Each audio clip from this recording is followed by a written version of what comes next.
It's like a different food for Christmas. Because unless you have, how many buy a big turkey in the summertime?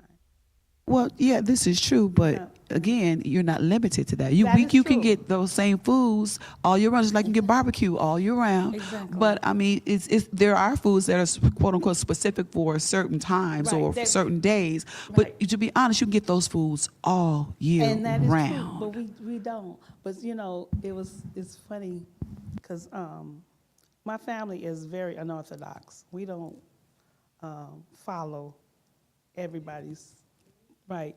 So one year we decided we didn't want turkey. We just wanted to do pizzas. And people say, "Oh, you're not gonna have a turkey? Oh my gosh, I'll buy you a turkey." I'm like, I got a free one from my Black Club. I'm a pescatarian. I don't eat it anyway. Because whenever I got the turkey, I pass it on to somebody else. Because I don't eat it. Why waste it? So I'm like, who wants, I'm on the phone, who wants a turkey? I got one for you. And everyone just thought, it was just like, oh, it just hurt their heart that we wasn't eating turkey for Christmas, that we didn't have enough money for a turkey.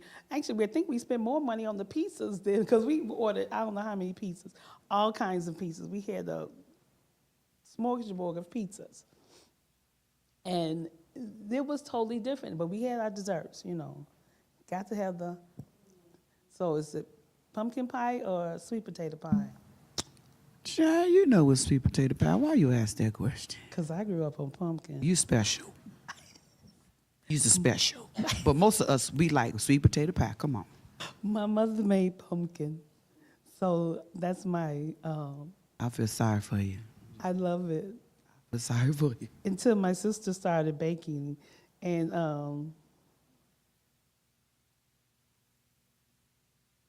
oh, Michael wants to ride you. He says 2-minute limit. You ain't here, Mike. Get off.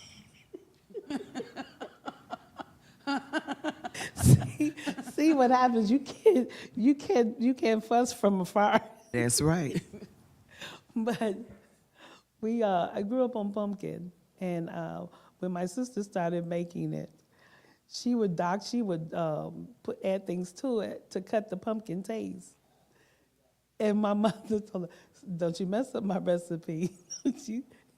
So, like, I grew up on pumpkin, so I love pumpkin pie. I know, we're special. Different, we're different, so. To add on to that, what you stated about not being traditional, you're unorthodox according to Yes. whatever the holiday is. Yes, ma'am. We've had fish fries for Christmas. Oh, that's a good Fish, idea. a potato salad or coleslaw, and we had this, with spaghetti. Yeah, That's a we good did idea. that, and salad. We did that before. We've done that. You know, my mother put things down on the grill. Yep, yep. If she would shovel a path to the grill in the winter and throw something on that grill. We've done that too. We've had burgers and fries, Yeah. cheeseburgers and hot dogs. Yeah, we've done that Yeah. too. Yeah. It's not necessarily about the food. It's the togetherness, Yeah. yes. And you know, when you're together, you like to eat. It's like that's feeding is a show of love. You know, sharing your food. If people, okay, Michael, leave me alone. You talking about I ski, I speak French, swim, eat, and pumpkin pie, and I had German too. So, since you know, give him more to talk about me. Sound like a mutt to me. She didn't call me a mutt.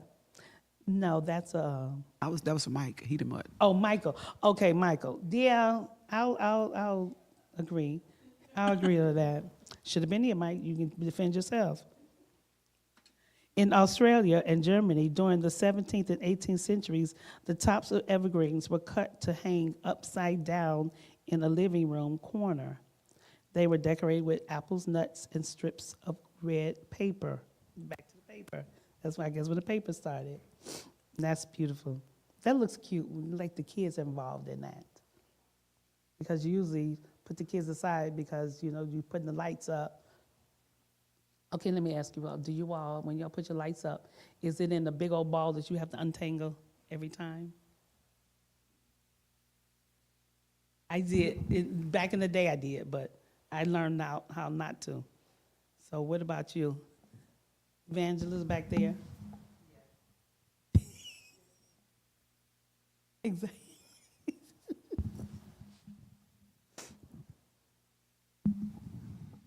Good morning. Yes, my lights be in the ball every year. How long does it take? I learned when you take it down, I wrap it and then put it in those little bags you get from the store individually. So when I pull out next year, I don't have to untangle because I've done that so many years. Like, okay, we do this every year. Why don't we think of something different? Why can't we come up with something different?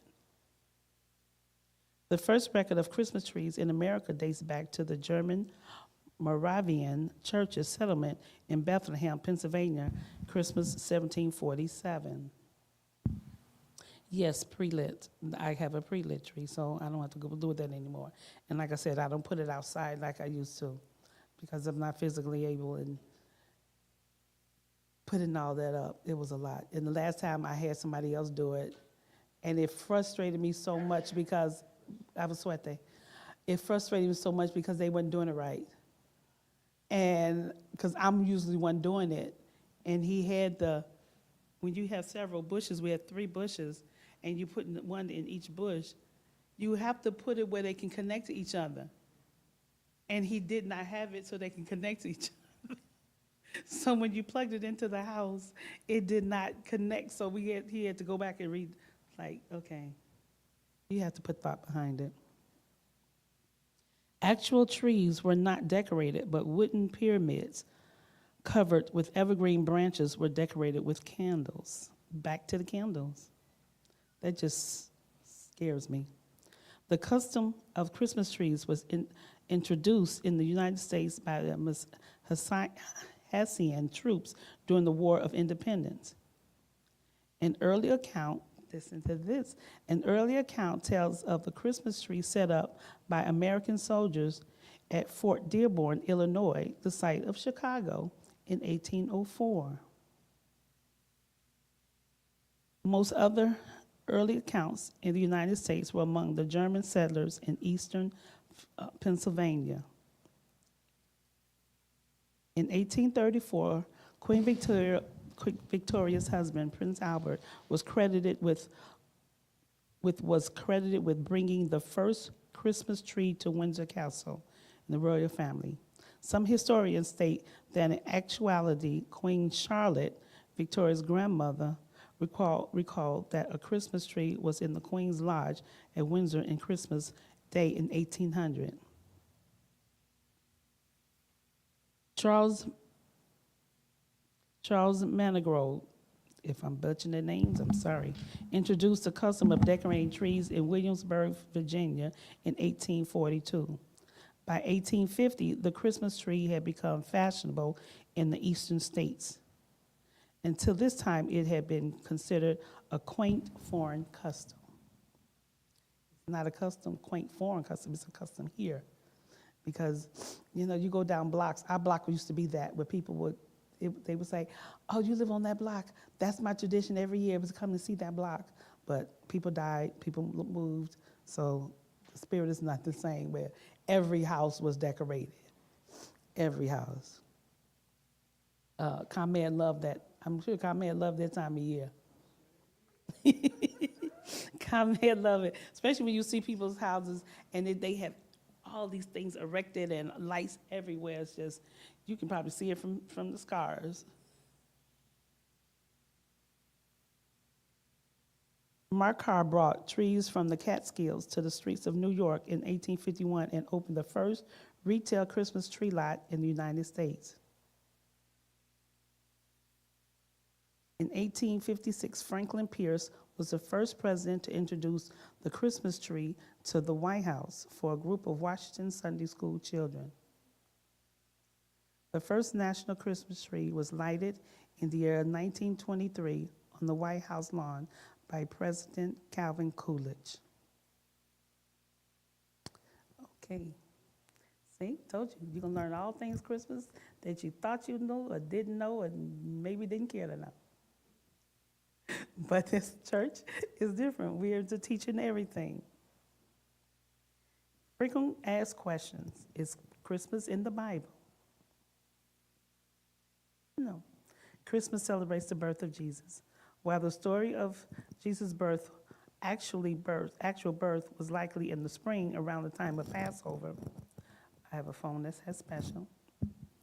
The Bible mentions shepherds herding animals around Jesus' birth, which likely occurred in the spring. Church leaders declared December 25th, Christmas Day, to attract pagan followers, like we said, celebrating the winter solstice.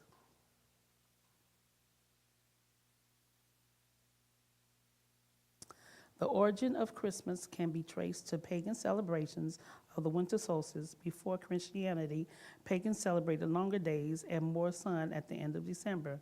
Church officials later adopted Christmas as a celebration of the birth of Jesus. Jesus is the reason for the season.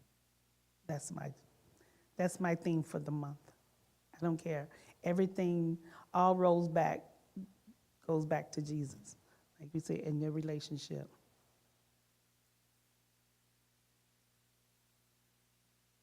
Now, have you seen how they have the Christmas with the X? What do you think about that? Xmas. They took with Xmas. What do you think about it? We had just said Christmas, meaning Christ and Mass. So if they put the X on there, that means they don't took the Mass out. They So took the Christ out. Huh? They put the Christ out. No, Christ. And With the- Xmas. Oh, they left the Right. X. I don't know, whenever I saw that, it just hits me different. Xmas? Seems- Yeah. Why was Christmas changed to Xmas?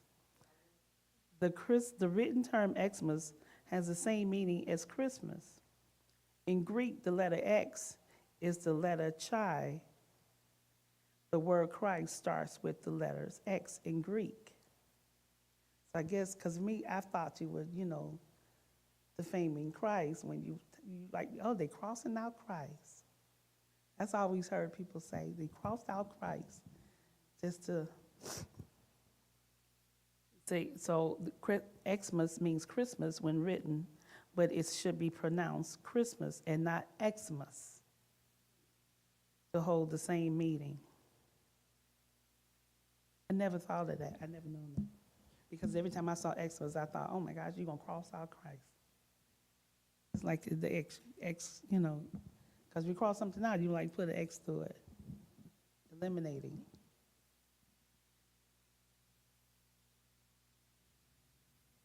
Is Christmas really Jesus' birthday? I really don't care. I really don't care. Because like the pastor said, how many of you have the birth certificate that's perfect? My mother told me the time on my birth certificate is wrong. She said they got the time wrong, And you think about the slaves back in the day. They don't have, because I was trying to do my family genealogy and I was trying to get birth certificates. You can't get birth certificates for slaves back in the day. Blacks didn't have that.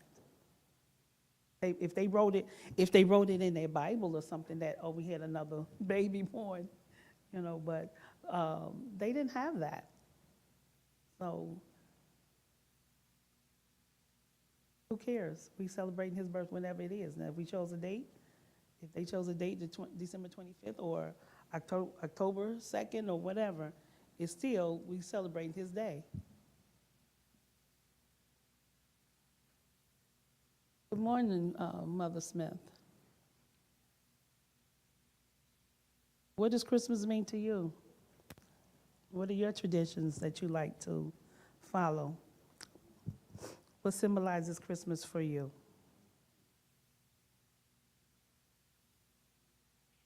The Bible does not provide the date of Jesus' birth. Like I said, who really cares? Hence, in the Bible suggests Jesus was born in the spring around the time of Passover.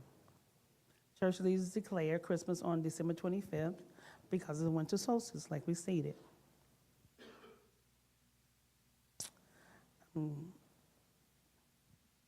Oh,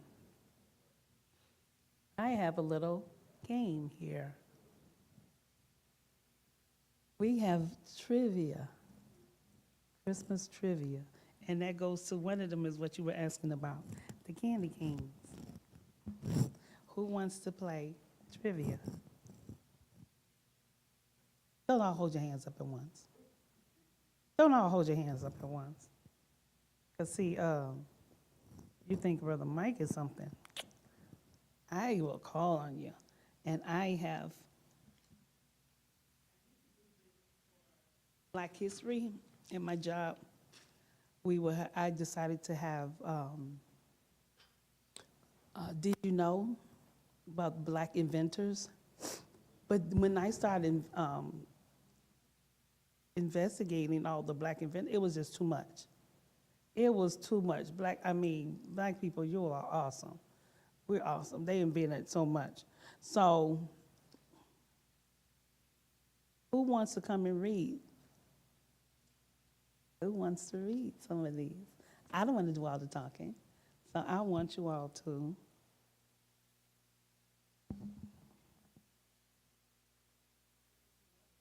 Okay. I'll put you three. And put Sister Amber involved.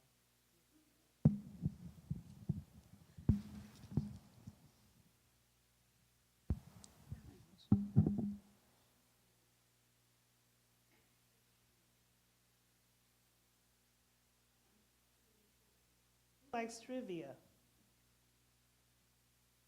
Okay, Sister Amber says she likes trivia. I don't want to read them all, but I want you all to enjoy in it.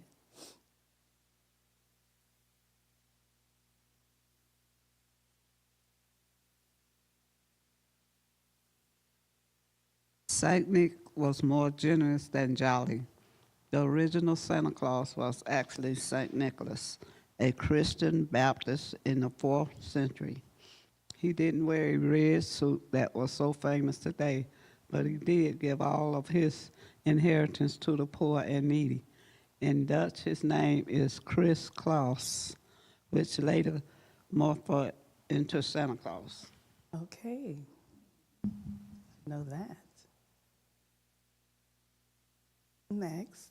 Who's next? Who did? Denise said she didn't want to read. Oh, okay.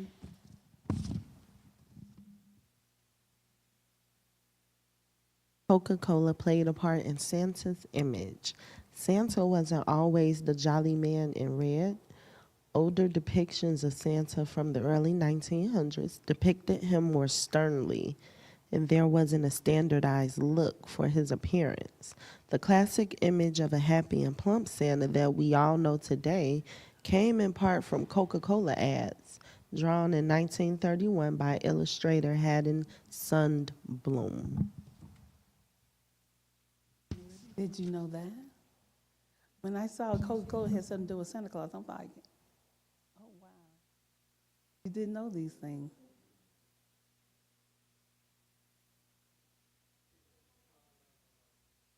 Your wife. Right, right. Right. So if you get into a trivia contest, you might win some money or prize.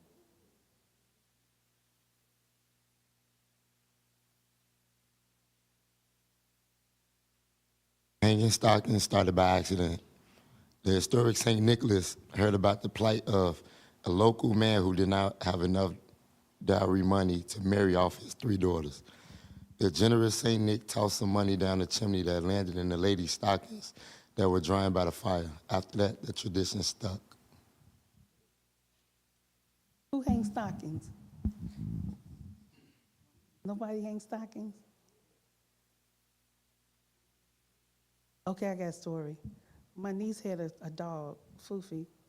I told you should have named him Snoopy, because all the little stuff that he used to get into, they had a stocking up with his name. And he would check that stocking every day, just and looking to see what was in there for him, if anything was in there for him. I promise you, I would come in with bags, and he knew the Walmart bag, because I always bring him these popcorns. And he would come down, and he would look through the bag, and he would see something from him, and grab it and run up the stairs. So one day he was looking in the stocking and accidentally knocked over a plant. So she had this pillow for him. He was saved as long as he was on that pillow, so he would do his dirt and run to the pillow. It's like, you gave him the wrong name. He should be Snoopy, because Snoopy got into some crazy stuff. He was special. Well, I guess, she was too, so. Alrighty, Rudolph was a marketing ploy. The believed reindeer was created by a copywriter for the Montgomery Ward's department store in 1939. He wrote Rudolph into the children's story that could be given out to promote the store. It was a huge hit with more than 2.4 million. That's what it reads. Million what? I don't know. Right.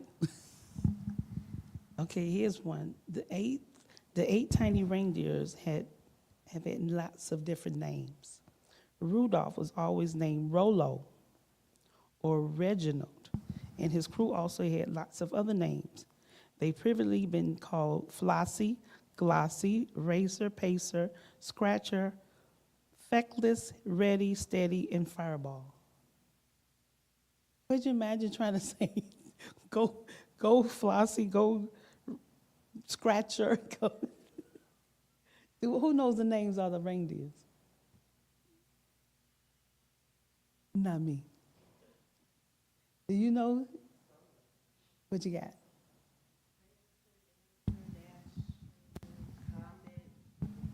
Rudolph. Who else there? You know that song? Cute. Donner, Blitzen.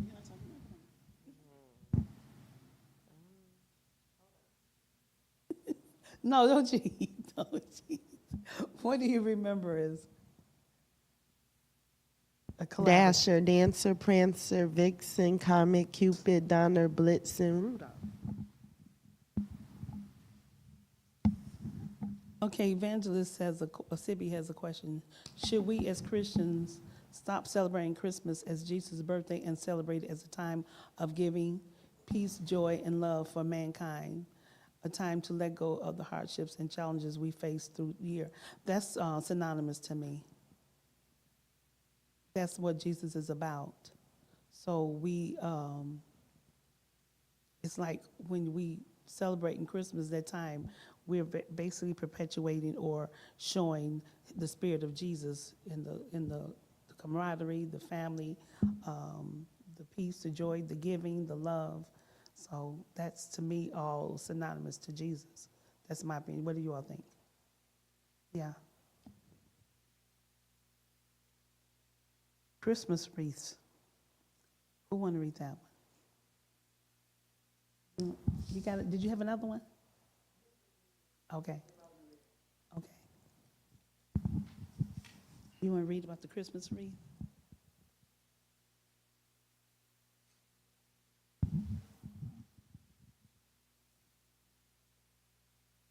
Christmas wreaths are religious symbols. The custom of bringing evergreens into the home began in the 16th century among Northern and Eastern Europeans, primarily Germans, as a means of cleaning up for Christmas tree and making it more uniform.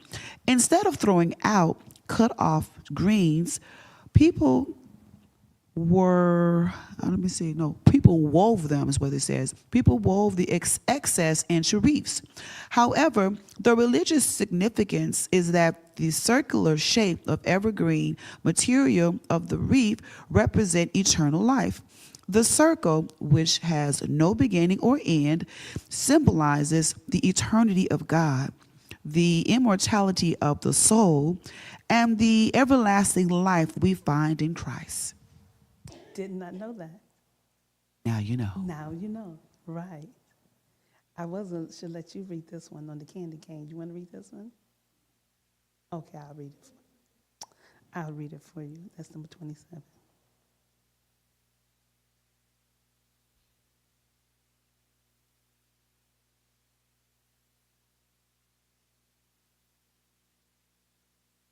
Candy canes originated in Germany.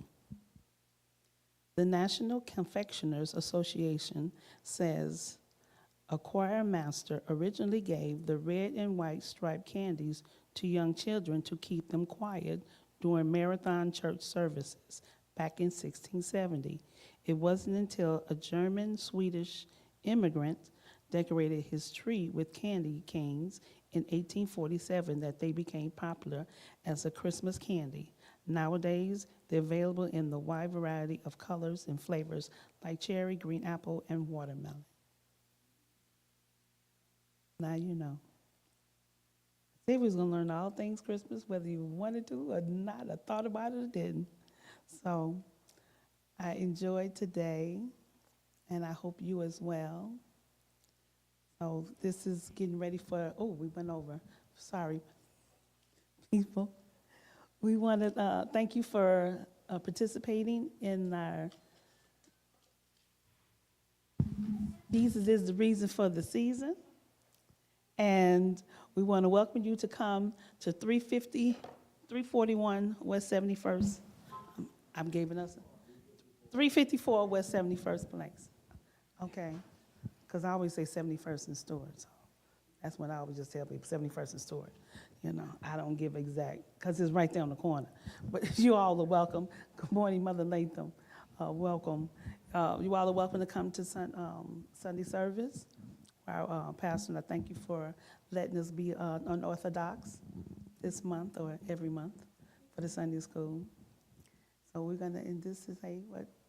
God bless you and have a wonderful day.